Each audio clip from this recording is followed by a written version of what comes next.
Hello student. तो जैसे कि अपन आरबीआई के कार्यों की चर्चा कर रहे थे, तो आरबीआई के मुख्य कार्य अपन ने इससे पहले पढ़ लिए थे। अब अपन इसके आगे इस चैप्टर में पढ़ते हैं भारतीय रिजर्व बैंक की मौद्रिक नीति। आरबीआई की मौद्रिक नीति ये बहुत ही इम्पोर्टेंट पार्ट है आरबीआई के मौद्रिक नीति का। अर्थात आरबीआई मौद्रिक नीति के तहत कौन कौन से कार्य करती है जिससे अर्थव्यवस्था के लिए वो एक इम्पोर्टेंट फैक्टर सिद्ध होते हैं। तो देखो, आरबीआई की मौद्रिक नीति, आरबीआई क्या करती है? मुद्रा व साख की मात्रा पर नियमन व नियंत्रण का कार्य करती है। वर्तमान समय में देश की जो आर्थिक तरक्की है वह मुद्रा व साख, इसमें मुद्रा का बहुत ही इम्पोर्टेंट स्थान है। मुद्रा व साख का जो निर्माण होता है बैंकों के द्वारा, व्यापारिक बैंकों के द्वारा, उनका बहुत ही महत्वपूर्ण स्थान है। तो उसको देखते हुए जो आरबीआई की मौद्रिक नीति है उसका पार्ट बहुत ही महत्वपूर्ण हो जाता है। ठीक है, तो देखो आरबीआई क्या करता है, देश की जो मौद्रिक आवश्यकताएं हैं उनके अनुरूप ही मुद्रा व साख की मात्रा को रेगुलेट करता है। कितनी मुद्रा की आवश्यकता है, कितनी साख की मात्रा, साख का जो निर्माण है वो किस गति से होना चाहिए, ये सारे के सारे कार्य मौद्रिक नीति के माध्यम से आरबीआई द्वारा किए जाते हैं। ठीक है, अब देखो इसके तहत कौन कौन से उपाय किए जाते हैं, कौन कौन सी जो दरें हैं उनको आरबीआई क्या करती है, डिफाइन करती है या फिर उनको चेंज करती है, उनमें बदलाव करती है। तो वो कौन कौन सी बातें हैं जिनके द्वारा मौद्रिक नीति का निर्धारण किया जाता है। तो रिजर्व बैंक है, उसका जो केंद्रीय बोर्ड है वो समय समय पर मौद्रिक नीति की समीक्षा करता रहता है और फिर वो उसी हिसाब से जो दरें हैं उनको रेगुलेट करता है, उनका निर्धारण करता है। ठीक है, तो इसमें जो पहला जो उपाय है, पहला जो उपकरण है वो क्या है? वो है रेपो दर।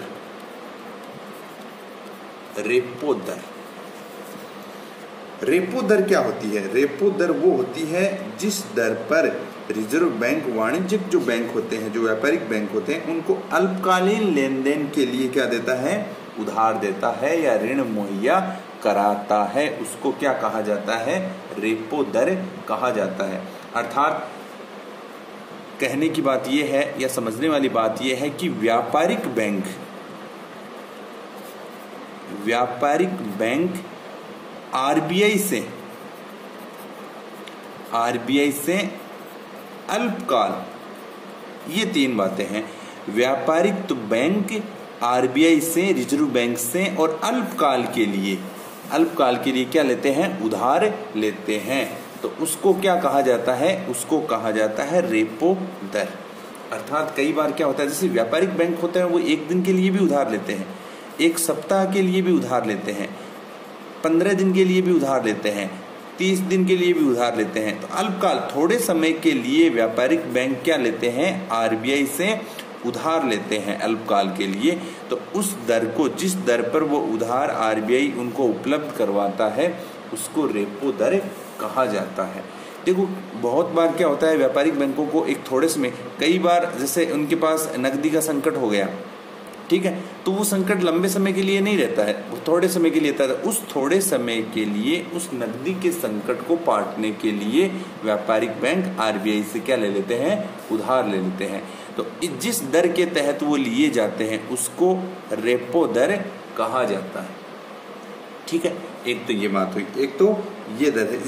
ये मौद्रिक नीति का बहुत महत्वपूर्ण क्या है? उपकरण है। ठीक है, दूसरा है, अच्छा इसकी एक चीज और है, देखो रेपो दर है, चलो एक बार रेपो दर और रिवर्स रेपो अपन दोनों पढ़ लेते हैं, उसके बाद में बताता हूं। तो दूसरी जो दर है वो है रिवर्स रेपो दर। रिवर्स रेपो दर, रिवर्स रेपो दर, जस्ट रिवर्स का मतलब होता है उल्टा, इसका जस्ट उल्टा। कई बार क्या होता है, व्यापारिक बैंक के पास कैश की मात्रा ज्यादा बढ़ जाती है या मुद्रा की मात्रा क्या हो जाती है? अधिक हो जाती है। तो वो क्या करता है, उसको जो सेंट्रल जो बैंक है, केंद्रीय बैंक है, उसने ये सुविधा भी दे रखी है कि अगर आपके पास पैसा अधिक होता है तो आप उस अधिक पैसे को हमारे पास क्या कर सकते हो, जमा करवा सकते हो। तो रेपो रेट में वो उधार लेता है आरबीआई से, और रिवर्स रेपो रेट में आरबीआई को क्या देता है, अपना जो फंड है, अपना जो आधिक्य है, वो क्या कर देता है, व्यापारिक बैंक आरबीआई के पास जमा करवा देता है। देखो यहाँ भी एक ब्याज की दर होती है और यहाँ भी एक ब्याज की दर होती है, पर यहाँ वाली ब्याज की दर ज़्यादा होती है। मान लेते हैं ये 5% है तो यहाँ वाली 4% ही होगी। अर्थात यहाँ तो क्या कर रहा है, व्यापारिक बैंक आरबीआई से उधार ले रहा है और यहाँ आरबीआई के पास अपनी जो अतिरिक्त जमाएं हैं उसको रख रहा है। तो आरबीआई यहाँ इसको क्या देती है, कम रेट ऑफ इंटरेस्ट देती है। ठीक है, तो रिवर्स रेपो रेट का मतलब हो गया है कि व्यापारिक बैंकों के पास में जो आधिक्य होता है उसको वो क्या करते हैं, जो केंद्रीय बैंक है आरबीआई है उसके पास क्या करवा देते हैं, जमा करवा देते हैं या रख देते हैं अपने अतिरिक्त कोष को। तो उसको क्या कहा जाता है, उसको रिवर्स रेपो रेट कहा जाता है। अब इन दोनों में एक महत्वपूर्ण बात यह है कि कई बार क्या होता है कि रिजर्व बैंक रेपो रेट का उपयोग भी करता है। किसके लिए, वो क्या करता है, बैंकों की जो तरलता है। देखो अगर रेपो रेट को बढ़ा देगा, इंक्रीज कर देगा, मान लेते हैं 4% रेपो रेट थे, समझने के लिए 4%, इसको 6% कर दिया रिजर्व बैंक ने, 4% से 6% कर दिया। तो अब क्या करेंगे, जो व्यापारिक बैंक हैं वो क्या करेंगे, रिजर्व बैंक से कम उधार लेंगे, क्योंकि रेट ऑफ इंटरेस्ट क्या लग रहा है, अधिक लग रहा है। तो इससे क्या होता है, तरलता पर क्या आता है, तरलता पर आरबीआई क्या करती है, लगाम लगाती है, एक वर्ड होता है, या तरलता को कम करती है, ऐसे समझो। तो तरलता को कम करने के लिए, अर्थात जो केस का फ्लो है, जो लोगों के पास में मात्रा ज़्यादा है, या अर्थव्यवस्था में जो केस की मात्रा ज़्यादा है, मुद्रा की मात्रा ज़्यादा है, उसको कम करने के लिए रेपो रेट को आरबीआई क्या कर देती है, इंक्रीज कर देती है, बढ़ा देती है। तो अब यहाँ क्या करेंगे, व्यापारिक बैंक रेट ऑफ इंटरेस्ट ज़्यादा होने के कारण कम उधार लेंगे, किससे, रिजर्व बैंक से। इसका जस्ट उल्टा भी होता है, जब आरबीआई को तरलता बढ़ानी होती है, आरबीआई को तरलता अर्थव्यवस्था में बढ़ानी होती है, तो वो क्या करती है, इसको कम कर देती है। अर्थात मान लेते हैं ये 6% थी, इसको कम कर देती है।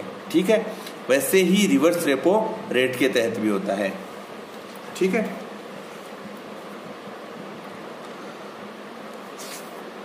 अब इसके आगे है, ये तो बात हो गई रेपो रेट और रिवर्स रेपो रेट। अब इसके आगे है नगद कोषानुपात।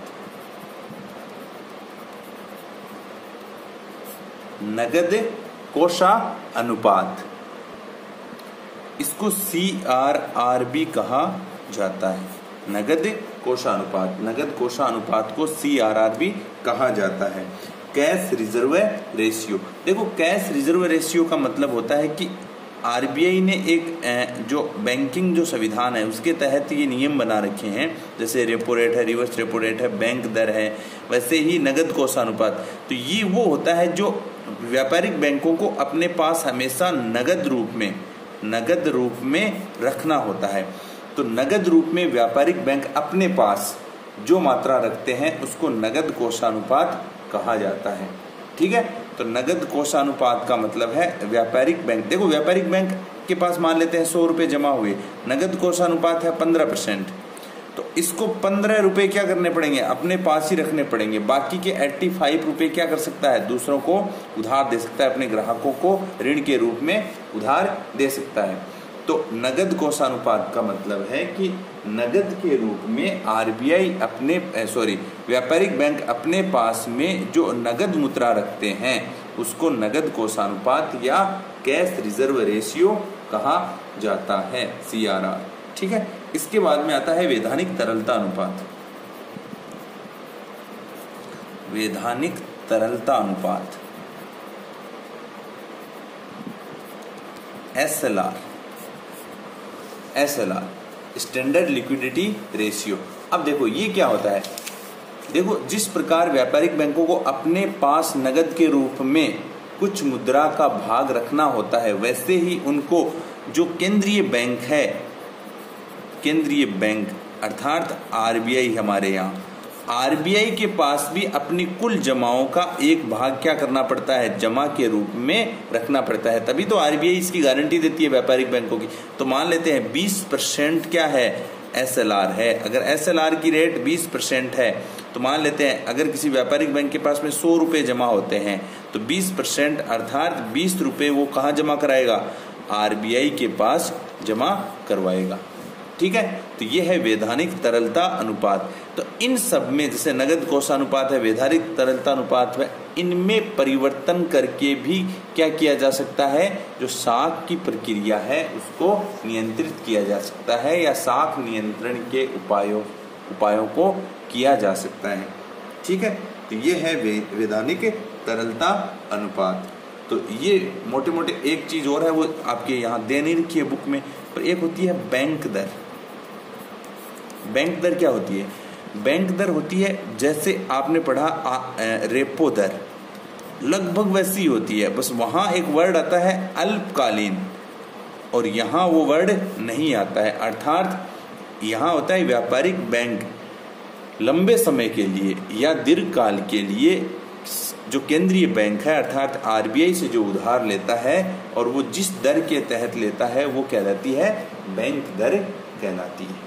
ठीक है, तो ये जो कुछ मौद्रिक नीति के उपाय थे या उपकरण थे वो अपन ने पढ़े, रेपो दर, रिवर्स रेपो दर, नगद कोषानुपात, वैधानिक तरलता अनुपात और बैंक दर। इनमें बदलाव करके RBI क्या करती है, जो हमारी साख का निर्माण है या जो हमारी मौद्रिक नीति है मुख्यतः उसको रेगुलेट करती है।